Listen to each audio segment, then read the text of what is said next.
Hello friends, how are you? Welcome to our YouTube channel Dhyan Commerce, the key of success.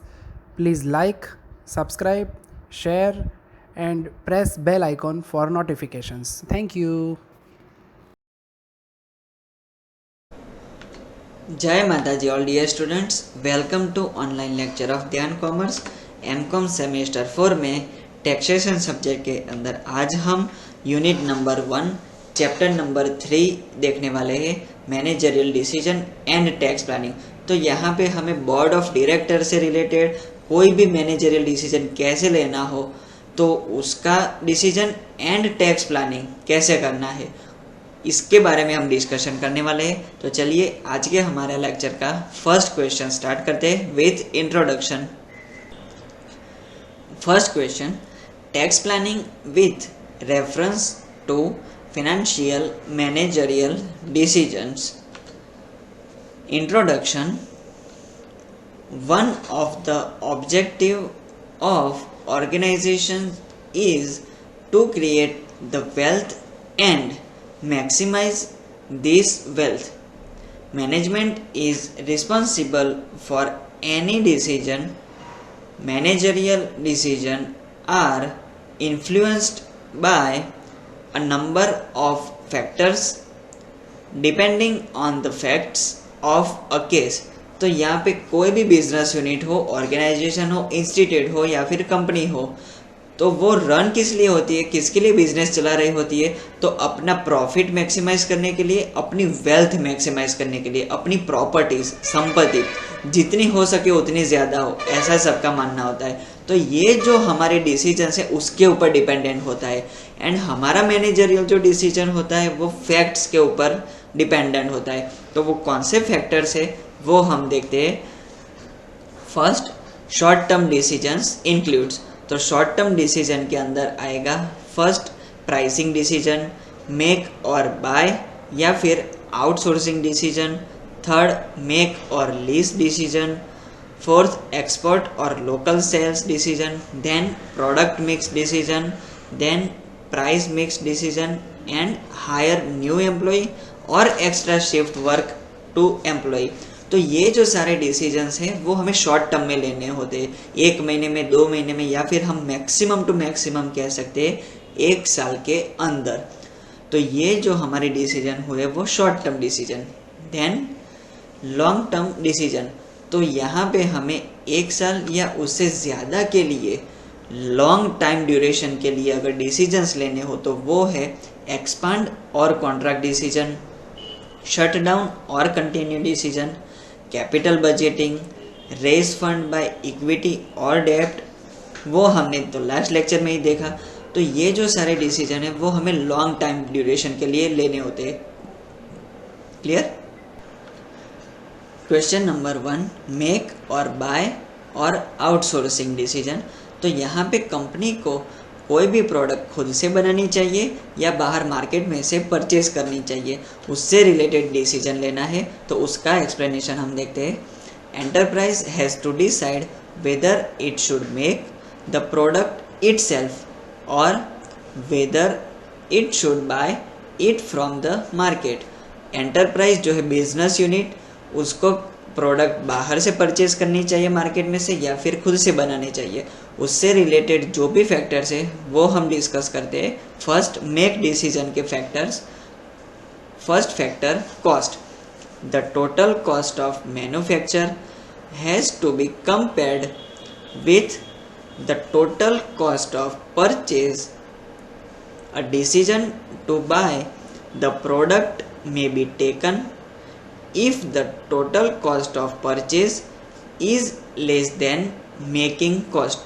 तो अगर यहाँ पे company का manufacturing cost कम हो रहा हो इन कंपैरिजन विथ परचेज, तो कंपनी बाहर से परचेज करे या खुद से बनाए, दोनों में से कोई भी कॉस्ट लेस हो वो डिसीजन कंपनी को लेना चाहिए। सपोज कंपनी जो है वो खुद से बनाती है, मेक करती है, तो वहाँ पे हमारी कॉस्ट कम हो रही हो तो हमें मेक डिसीजन में जाना चाहिए। या फिर कंपनी जो है बाहर से परचेज करे, उसकी कॉस्ट कम आए तो हमें परचेज करनी चाहिए मार्केट में से।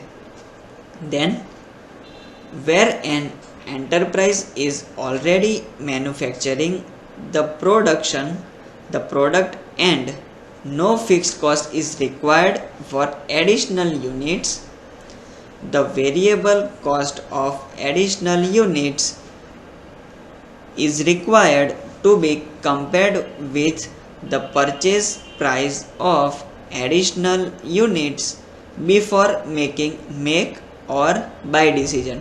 तो अगर कंपनी जो है वो प्रोडक्ट ऑलरेडी मैन्युफैक्चर कर रही हो, उसमें कोई एक्स्ट्रा फिक्स कॉस्ट ना हो रही हो, तो कंपनी को वेरिएबल कॉस्ट से ही बाहर मार्केट में जो प्राइस अवेलेबल है उससे कंपैरिजन करना चाहिए, देन डिसीजन लेना चाहिए। Next factor, additional capital investment in fixed assets. Manufacturing में required huge investment in plant and machinery, factor building और establishment of new unit etcetera. This would lead additional capital investment.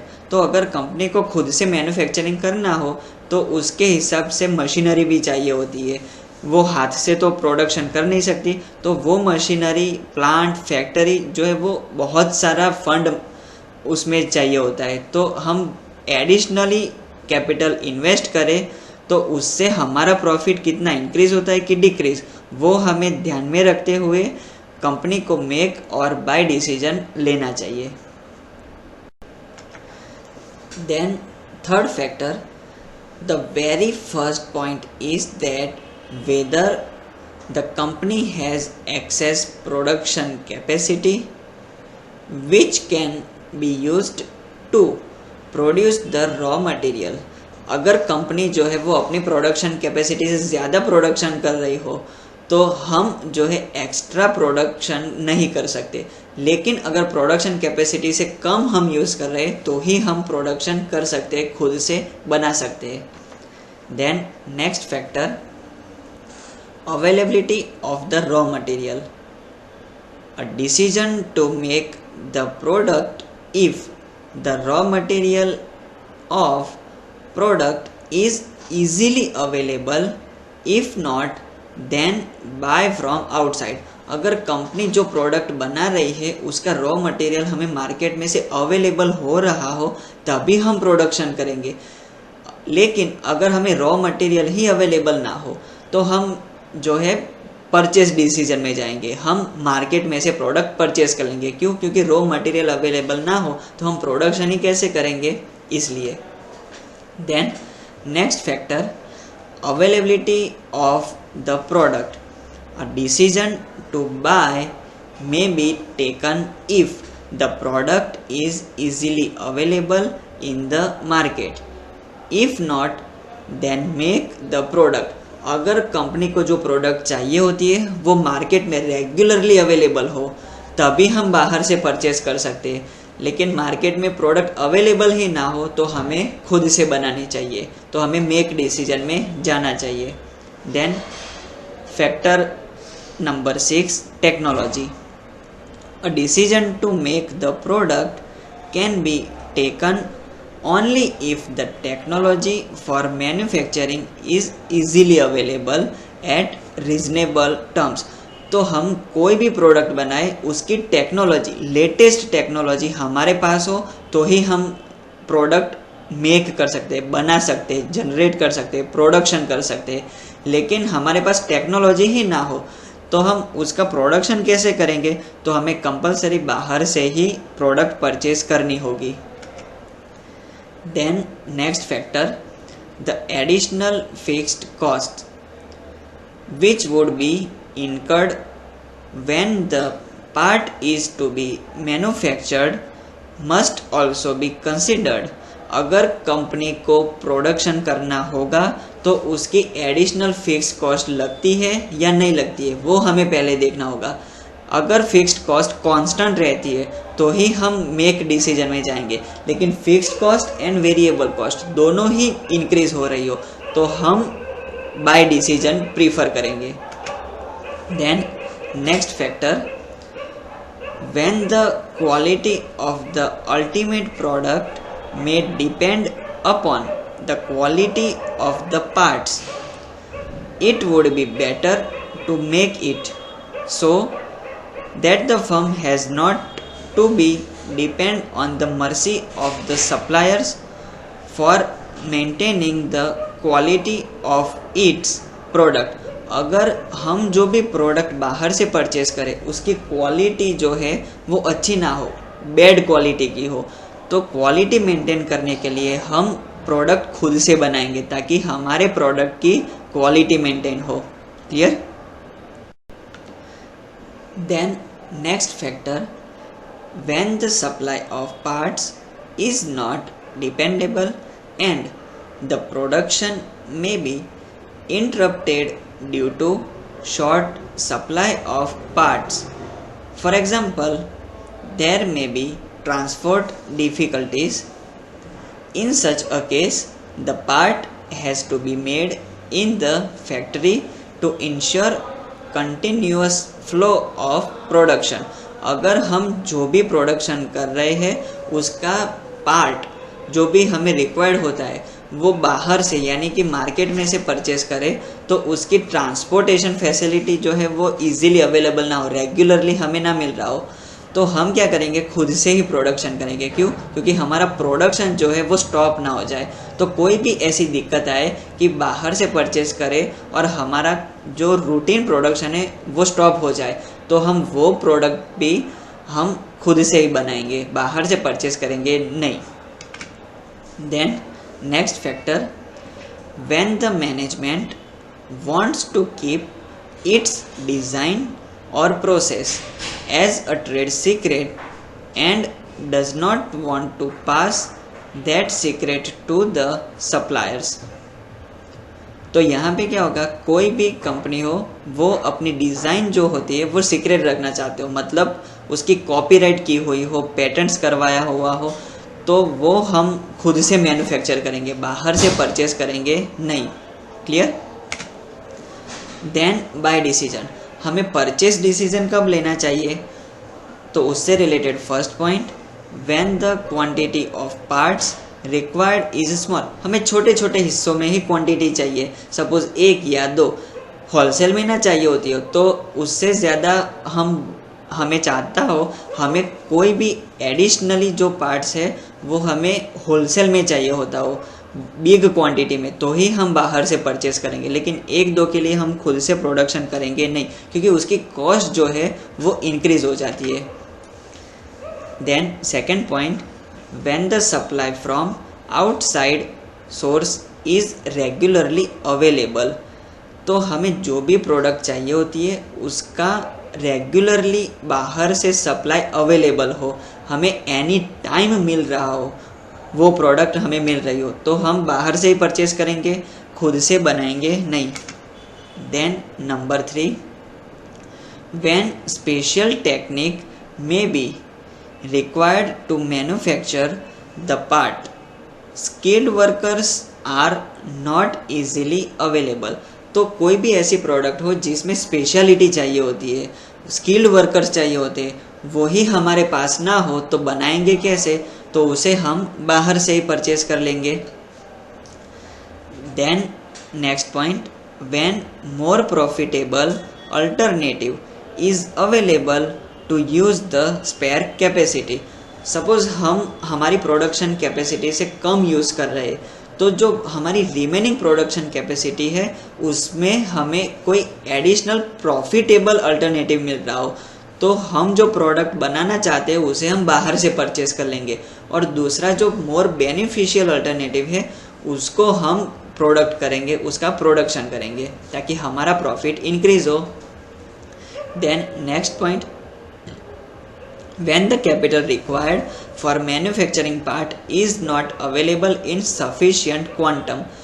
In short, हमें जो भी production करना है उससे related finance money available ना हो, हमारे पास हो ही नहीं, तो हम क्या करेंगे, बाहर से परचेस करेंगे. तो ये जो सारे पॉइंट्स थे वो मेक और बाय डिसीजन के लिए थे. क्लियर? नेक्स्ट इम्पॉर्टेंट डिसीजन हमें लेना है क्वेश्चन नंबर 2 में, ओन और लीज डिसीजन. मतलब हम खुद की प्रॉपर्टी परचेज करें या फिर उसे लीज पर ले, मतलब रेंट पे ले, तो वो डिसीजन हम कैसे लेंगे उसका हम डिस्कशन देखते हैं, एक्सप्लेनेशन देखते हैं। Enterprise has to decide whether it should purchase the plant और whether it should lease it from the market. Various factors have to be taken into account before making this own or lease decision। तो ये जो decision हम ले उससे पहले हमें जो फैक्टर्स अफेक्ट कर रहे हैं उसके बारे में एक बार सोच लेना चाहिए, देन हमें डिसीजन लेना चाहिए। First, special tax benefits. तो हमें टैक्स बेनिफिट कहाँ पे होगा वो हमें पहले देखना चाहिए। Tax benefits under section 80 IA clause 4, 3, 4, 6 और section 80 IB clause 3 to clause 11, 11 IA and 11 IB is available if at least 80% of plant and machinery owned by the assessee are new। अगर कोई भी बिजनेस यूनिट है जिसने 80% से ज़्यादा purchase किया हुआ है प्लांट एंड मशीनरी, तो उस पर हमें टैक्स बेनिफिट मिलता है, लेकिन उससे कम पे मिलता नहीं है। Then second, purchasing cost. Cost of purchase an asset is not deductible in computing taxable profits because it is capital expenditure. Besides it increases the cash outflow. Cost of leasing, that is lease rent, is deductible in computing taxable profits as it is revenue expenditure. Besides it reduce cash outflow। अगर हम कोई भी asset purchase करते हैं तो उसमें जो हम एक्सपेंडिचर करते हैं वो कैपिटल एक्सपेंडिचर होता है। क्यों? क्योंकि वो वन टाइम होता है, बार बार होता नहीं है। हम कोई भी एसेट एक बार ही परचेज करते हैं और उसका जो यूज़ होता है वो हम मोर देन 1 ईयर, 5 साल 10 साल के लिए करते हैं। तो यहाँ पे हमारा जो इन्वेस्टमेंट होगा वो बहुत हाई अमाउंट में होगा। हमारी जो भी मनी की अमाउंट है वो एक साथ इन्वेस्ट हो जाएगी, तो यहाँ पे कैश का आउटफ्लो बहुत ज़्यादा होगा। लेकिन अगर हम लीज डिसीजन में जाते तो उसमें हमें हर महीने या फिर एवरी ईयर उसका रेंट पे करना होता है, तो इससे जो हमारा कैश आउटफ्लो होता है वो डिक्रीज हो जाता है। हमें एक साथ लोड अमाउंट पे मनी पे नहीं पड़ता है। क्लियर? तो हमें मनी को ध्यान में रखते हुए ये डिसीजन लेना चाहिए। Next factor, obsolescence risk. Purchasing an asset bears obsolescence risk if the asset becomes obsolete earlier than its expected working life. It has to be replaced and will increase cash outflow. Leasing avoids risk of obsolescence. If asset becomes obsolete, it may be replaced by a new asset। तो पहले तो obsolescence का मतलब क्या होता है? तो कोई भी असेट हो वो आउटडेटेड हो जाए, मतलब उसकी टेक्नोलॉजी चेंज हो जाए, उसमें अपडेशन आ जाए। जैसे कि हमें पता है कि मोबाइल के अंदर पहले जावा फ़ोन थी, जावा ऑपरेटिंग सिस्टम, अब एंड्रॉयड आ गई है एंड आईफोन। तो ऐसे ही अगर बिजनेस में मशीनरी फॉर एग्जांपल हम ले लें तो उसकी टेक्नोलॉजी में अपडेशन आ जाए, तो जो हमारे पास मशीनरी है वो आउटडेटेड हो गई है तो हमें रिप्लेस करनी होगी। तो इसमें जो है कैश आउटफ्लो ज़्यादा हो जाएगा क्योंकि हमने ऑलरेडी हायर अमाउंट में मशीनरी परचेज की होगी। अब न्यू मशीन परचेज करें तो उसकी भी वैल्यू बहुत ज़्यादा होगी। तो जब ऑब्सोलेसेंस रिस्क ज़्यादा हो तो हमें लीजिंग जो है प्रेफरेंस उसको प्रीफर करना चाहिए। क्यों? क्योंकि उसमें तो हमने असेट रेंट पे ली हुई होती है, तो वो हम रिटर्न कर दें तो हम नई असेट रिप्लेस कर सकते हैं लेटेस्ट टेक्नोलॉजी के साथ। Clear? Then next factor, depreciable asset। Where an asset is entitled to depreciable, it may be purchased। Depreciation is an admissible deduction in computing tax taxable profits. It will reduce tax incidence. तो यहाँ पे हमें पता है कि कोई भी हम टैक्सेशन की कैलकुलेशन करें तो उसमें पहले profit before interest and tax होता है, उसमें से हम माइनस करते हैं depreciation, interest and then tax. तो डेप्रिसिएशन जो है वो टैक्स में से डिडक्टिबल होता है. तो कोई भी असेट हम परचेज करें तो डेप्रिसिएशन उस पर कैलकुलेशन हर साल में होता ही है, तो हमारा टैक्स बर्डन जो है वो कम हो जाता है. और उससे एकदम opposite next factor non depreciable asset. तो कोई भी असेट ऐसी हो जिसके अंदर हम डेप्रिसिएशन कैलकुलेट नहीं कर सकते तो वो टैक्स में से डिडक्टिबल नहीं होगा. लीजिंग में be preferred in the case of non depreciable assets to reduce cash outflow and to reduce incidental of tax. तो यहाँ पे कैश आउटफ्लो भी रिड्यूस हो जाएगा एंड जो हमें टैक्स में राहत नहीं मिलेगी तो वो भी कम हो जाएगी. क्यों? क्योंकि टैक्स में हमें डिडक्शन मिलने वाला नहीं है, क्योंकि डेप्रिसिएशन कैलकुलेट नहीं होगा वो असेट्स पे. तो लीजिंग जो है वो बेटर ऑप्शन रहेगा. Then next factor gestation period, that is planning और प्री पीरियड. जेस्टेशन पीरियड के बारे में हमने आगे डिस्कशन किया हुआ है. Where gestation period is sufficiently long, that is approximately 5 or 6 years, leasing may be preferred. Special tax benefits available on ownership basis may not be of any help as there would be no profits during gestation period. तो gestation period हमने आगे discussion किया हुआ है, तो वो बहुत ज़्यादा हो रहा हो, जैसे कि हमने यहाँ पे एग्जांपल लिया है दैट इज़ 5 और 6 इयर्स, बहुत टाइम ड्यूरेशन हो गया, तो उसमें जो है हमें लीजिंग में जाना चाहिए. क्यों? क्योंकि अगर हम अपने हिसाब से कोई भी टेक्नोलॉजी की सेट परचेज कर ले, मशीनरी परचेज कर ले, तो वो 5-6 साल में तो आउटडेटेड हो जाएगी, तो हमें पूरी जो है रिप्लेस करनी पड़ेगी असेट. तो यहाँ पे अगर हमने लीजिंग में ली हुई होगी असेट तो वो हम रिप्लेस कर सकेंगे, तो वो हमारे लिए बेनिफिट रहेगा. Then next factor fund position. Fund position मतलब हमारे पास कितना बैलेंस पड़ा हुआ है. Where the funds are sufficient, a decision to buy through own funds may be taken. Where own funds are not sufficient but loan can be taken at reasonable interest rate. तो यहाँ पे हमें देखना है कि हमारे पास अगर फंड ज़्यादा हो तो हम अपने नाम की कोई भी एसेट परचेज कर सकते हैं, लेकिन हमारे पास फंड ही नहीं है तो हमें कंपलसरी लीजिंग ऑप्शन में जाना होगा. और हमें सपोज़ रिजनेबल इंटरेस्ट रेट में लोन भी मिल रही हो तो भी हमारे नाम से हम अपनी ओन असेट परचेज कर सकते हैं. Then next factor residual value. Residual value का मतलब क्या होता है? रिमेनिंग बैलेंस, रिमेनिंग वैल्यू, बाकी रहेली कीमत. Residual value of an asset belongs to the owner. A higher residual value will till the balance in favour of owning an asset. मतलब कोई भी असेट हो उसकी रिमेनिंग वैल्यू जो होती हो वो बहुत ज़्यादा हो. ज़्यादा का मतलब उसकी जो बुक वैल्यू हो वो ज़्यादा ही रहती हो, तो हम यहाँ पे ओन फंड से अपने नाम की असेट परचेज करेंगे क्योंकि उसकी मार्केट वैल्यू हमारे पास ज़्यादा ही रहेगी. लेकिन अगर रेसिडुअल वैल्यू कम आ जाए तो हम लीजिंग ऑप्शन को प्रीफर करेंगे क्योंकि रिमेनिंग बैलेंस हमारे पास रहने वाला नहीं है. Then next factor future returns. तो यहाँ पे फ्यूचर रिटर्न्स का मतलब होगा हमें फ्यूचर में कितनी अर्निंग होने वाली हो.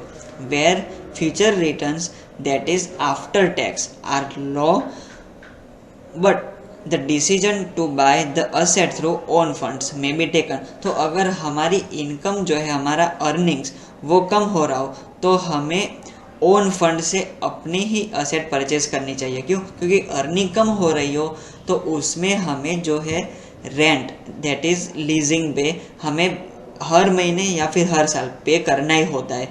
तो अगर इनकम को कम हो रही हो तो रेंट जो है हमारे लिए बर्डन हो जाएगा, तो वो बर्डन ना हो इसलिए हम ओन फंड से अपनी asset next question number 3, shut down और बिजनेस कंटिन्यू डिसीजन। तो यहाँ पे हमें डिसीजन लेना है कि हमारा बिजनेस हम परमानेंटली क्लोज कर दें या फिर बिजनेस कंटिन्यू करें in the situation of loss. तो ये डिसीजन हम कैसे लेंगे, तो उससे रिलेटेड हम एक्सप्लेनेशन देखते हैं। फर्स्ट ऑप्शन टेम्पररी शटडाउन, कि कुछ टाइम के लिए हम शटडाउन करें देन बिजनेस रीओपन करें। When there is depression and products cannot be sold at normal prices or even at a lower price, it has to be decided to temporarily close down the business। तो अगर हमारी जो products है वो break even point पे that is normal price पे cell ना हो रही हो या फिर उससे भी कम प्राइस हम कर दे तो भी वो सेल ना हो रही हो, तो हमें टेम्पररी क्लोज डाउन बिजनेस में करना चाहिए। Then as long as the product sold recovers the variable costs and contributes towards the fixed cost, it is not advisable to shut down. अगर हम हमारी प्रोडक्ट सेल कर रहे हैं तो उससे हमारी वेरिएबल कॉस्ट एंड हमारा कंट्रीब्यूशन वो रिकवर हो रहा हो, fixed assets fixed cost recover हो रही हो, तो हमें बिजनेस शट डाउन नहीं करना चाहिए। क्यों? क्योंकि एटलीस्ट कॉस्ट तो हमें रिटर्न मिल रही है, भले प्रॉफिट ना हो लेकिन ब्रेक इवन पॉइंट हमें हो रहा है। Then when business is suspended certain fixed cost are avoided but all fixed costs are not eliminated. Some expenses like depreciation, rates and taxes, insurance, interest, manager's salary, etc. are incurred even during shutdown period। तो हम business जो है वो temporarily shut down कर दे तो काफ़ी सारी cost कम हो जाएगी, लेकिन सभी कॉस्ट जो है वो एकदम नील नहीं हो जाएगी। कुछ एक्सपेंसेस जैसे कि डेप्रिसिएशन है, हमारे पास असेट्स होगी, मशीनरी होगी, उसके ऊपर तो डेप्रिसिएशन कैलकुलेट करना ही होगा। फिर टैक्स है, इंश्योरेंस, इंटरेस्ट, मैनेजर की सैलरी, तो ये सब जो एक्सपेंसेस है वो हमें ड्यूरिंग शटडाउन पीरियड भी होने वाले हैं। तो यहाँ पे हमें बिजनेस जो है कंटिन्यू करना चाहिए।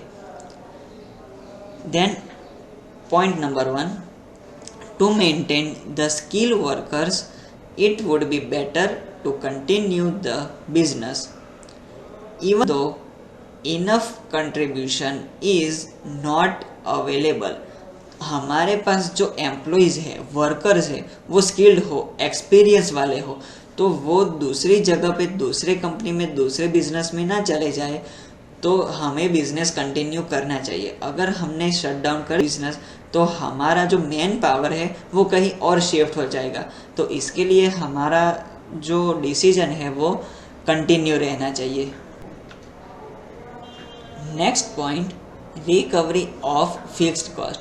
हमारी जो फिक्स कॉस्ट है वो रिकवर हो सकती हो इफ़ द प्रोडक्ट्स सोल्ड और services provided can recover variable cost and also make some contribution towards recovery of fixed costs, then in that case it is better to continue the operations। तो हमें fixed cost recover हो रही हो तो हमें business continue करना चाहिए, ये हमने आगे के पॉइंट में भी देखा। Then next point, reduction of cost. अगर कॉस्ट रिडक्शन हो रहा है या नहीं हो रहा है उससे related decision. A decision of shut down does not reduce all cost, property tax, interest, depreciation and insurance expenses can not be eliminated and has to bear.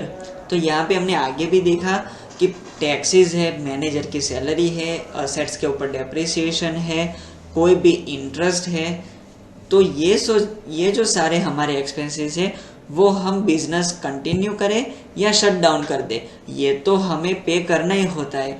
तो यहाँ पे हमारा जो डिसीजन है वो थोड़ा कॉम्प्लिकेटेड हो जाएगा, तो हमें यहाँ पे बिजनेस जो है कंटिन्यू करना चाहिए, क्योंकि इवन हम शट डाउन भी कर दे बिजनेस तो ये कॉस्ट तो हमें लगने ही वाली है, तो हमें इनकम तो होगी नहीं। तो अगर हम बिजनेस कंटिन्यू कर दे तो कुछ तो इनकम हमें मिलेगी एंड ये कॉस्ट रिकवर हो सकती है। Then next point number 4, shut down cost. अगर हम बिजनेस शट डाउन करते हैं तो उसमें जो लीगल एक्सपेंसेस होता है, नोटरी, एफिडेविट वगैरह वगैरह, डिसोल्यूशन एक्सपेंस, एंड अगर हम फिर से रीओपन करना चाहे बिजनेस तो वो भी एक्सपेंस लगता है। In case of decision to continue operations, certain expenditures related to shutdown can be solved. At the same time, expenses related to reopening can also be saved. जैसे हमने देखा कि हम बिजनेस शट डाउन करते हैं तो लीगल एक्सपेंडिचर हमें पे करने होते हैं, एंड अगर हम बिजनेस रीओपन करें तो उसके टाइम पे भी जो खर्चे होते हैं उसको भी हम सेव कर सकते हैं। Then next point, customers mentality. तो यहाँ पे कस्टमर्स के भी मेंटालिटी में रिवर्स इफेक्ट करेगा shut down business decision. If the company is selling the product under some trademark, then if product is not available in the market at all, the customer will have a doubt about the product. For example आपको पता हो कि Maggi जो थी product वो कुछ time के लिए बंद हो गई थी, तो मैगी का जो प्रोडक्शन था वो बंद हो गया, उसकी क्वालिटी में कुछ चेंजेस आ गया था, तो वो हमारा क्वेश्चन है। लेकिन जो मैगी थी उसका प्रोडक्शन बंद हो गया एंड मार्केट में भी मिलनी बंद हो गई, तो कस्टमर्स के माइंड में उसकी रिवर्स इफेक्ट आई। तो यहाँ पे कस्टमर्स की मेंटालिटी बहुत ज़्यादा मायने रखती है कि कस्टमर के माइंड में क्या इफ़ेक्ट रहेगी। अगर हम बिजनेस शट डाउन कर देते हैं तो कस्टमर्स पे क्या चेंजेस होगा, कस्टमर का माइंड कैसा होगा, और हम बिजनेस कंटिन्यू रखते हैं तो उनका माइंडसेट तो ऑलवेज पॉजिटिव ही रहेगा। Next point, use of machinery. The decision about whether to continue the business or stop it will be taken on considering the use of this machinery। तो ऐसी machinery जो होती है जो हम यूज़ नहीं कर सकते, मतलब कि अगर हम उसका यूज़ बंद कर देते हैं तो उस पर क्या चेंजेस होगा। फॉर एग्जांपल हमें पता है कि हमने कार ली है तो कार जो है उसको हमें यूज़ करते रहना चाहिए। फॉर एग्जांपल हम 1 वीक तक कार ना चलाए तो उसमें हम सेल अगर हम करेंगे तो थोड़ी देर बाद होगा। उससे आगे जाए 1 महीना हमने बंद रखी कार, मतलब घर पे पड़ी रखी, 6 महीने हो गए, 1 साल हो गए, तो उसकी बैटरी पे, उसके इंजन पे इफेक्ट होता है। तो वैसे ही मशीनरी में होता है कि उसका यूज़ करते रहना चाहिए, तो अगर वो यूज़ नहीं होगी तो वो बिगड़ती जाएगी। तो यूज़ ऑफ मशीनरी पॉइंट हमारे लिए ज़्यादा मायने रखता है कि अगर मशीनरी हमने यूज़ ना की तो वो हमें सेल ना करनी पड़े, वो बंद ना हो जाए। Then next point, queries according to the type of business. यहाँ पे क्वारीज का मतलब होता है खान, जैसे कि वो होता है ना गोल्ड के लिए सोनानी खान, देन कोलसा वगैरह। उसके अंदर while taking this decision it is necessary to consider the queries generating according to the type of business. For example, in the iron and steel industry, if the production is stopped, then it takes time to stop the machinery, and when it is restarted it takes time and money is also expended। तो यहाँ पे for example हम ले कि लोहे और steel की एक इंडस्ट्री है, तो अगर हम प्रोडक्शन बंद कर देते तो उसकी जो मशीनरी होती है वो बंद होने में भी बहुत टाइम लगता है एंड उसको रीस्टार्ट करने में भी बहुत टाइम लगता है एंड उसके ऊपर खर्चा भी बहुत सारा होता है। तो यहाँ पे हम बिजनेस शट डाउन का डिसीजन नहीं ले सकते, हमें कंपलसरी बिजनेस कंटिन्यू करना चाहिए। Then next point, the reputation of the firm may be adversely affected in the eyes of the public, they would think that the firm is not dependable and would turn to competitors products. तो अगर हम business shut down कर देते तो हमारे customers पे क्या impression रहेगा कि ये जो है वो कॉम्पिटिटर्स के प्रोडक्ट के सामने टिक नहीं सका, तो वो जो है बिजनेस के लिए वो एडवर्सली अफेक्ट करेगा। तो यहाँ पे हमें बिजनेस कंटिन्यू ही डिसीजन लेना चाहिए। Then next point, it may adversely affect the relationship with the suppliers on the basis of the demand of the firm. The suppliers would have extended the facilities which may remain idle, involving the supplier into a great loss. तो हमारे suppliers के साथ जो relationship होते उसके ऊपर भी negative impression रहेगा। क्यों? क्योंकि अगर हमें जब ज़रूरत थी तब सप्लायर्स ने हमें बहुत हेल्प की होगी, तो अगर हम प्रोडक्शन बंद कर देते, बिजनेस शट डाउन कर देते, तो सप्लायर्स का जो है उसका भी नुकसान हो जाएगा, क्योंकि उनका भी जो गुड्स है वो सेल नहीं होगा, तो हमारे रिलेशन भी बिगड़ सकते हैं। तो यहाँ पे हमें बिजनेस कंटिन्यू रखना चाहिए। अब इसके अंदर next decision, when business is to be close down permanently. आगे हमने जो डिस्कशन किया वो था टेम्पररीली बिजनेस को क्लोज डाउन करें या फिर बिजनेस कंटिन्यू करें। तो अब हमें डिसीजन लेना है कि बिजनेस को परमानेंटली बंद कर दे। तो उसके लिए हम एक्सप्लेनेशन देखते हैं। There is no prospects of increase in sales और income and the present earnings is not enough to give reasonable return on capital employed. It would be better to close down the business forever. तो अगर हमें ऐसा लग रहा हो कि दूर दूर तक नेक्स्ट कई साल तक हमारा सेल जो है वो इंक्रीज नहीं होगा, हमारी इनकम इंक्रीज नहीं होगी, हमारी जो कैपिटल है उसके ऊपर हम रिटर्न अच्छा नहीं दे सकेंगे, तो ये बेटर ऑप्शन रहेगा कि हम हमारा बिजनेस परमानेंटली शट डाउन कर दे, ना कि कंटिन्यू करें। In order to decide whether to close down the business permanently और to continue, the accountant should compare the net income under two circumstances. तो बिजनेस को परमानेंटली शट डाउन करना है या कंटिन्यू करना है, तो उसके लिए नीचे दो परिस्थिति दी गई है, उसमें हमें नेट इनकम कंपेयर करनी चाहिए। तो वो दो सर्कमस्टेंसेस है, first when the business continues and second when the business is closed down and sold off. तो अगर हम बिजनेस कंटिन्यू करते हैं तो हमारी नेट इनकम पे क्या असर होता है, एंड अगर हम बिजनेस परमानेंटली क्लोज करके सेल कर देते हैं तो हमारी नेट इनकम पे क्या चेंजेस होगा। तो यहाँ पे दोनों परिस्थिति में नेट इनकम कंपेयर करके हम बिजनेस क्लोज डाउन करें, टेम्पररीली शट डाउन करें या फिर कंटिन्यू करें, वो हम डिसीजन लेंगे। ओके, तो यहाँ तक हम रखते हैं। ऑल द बेस्ट, जय माता जी।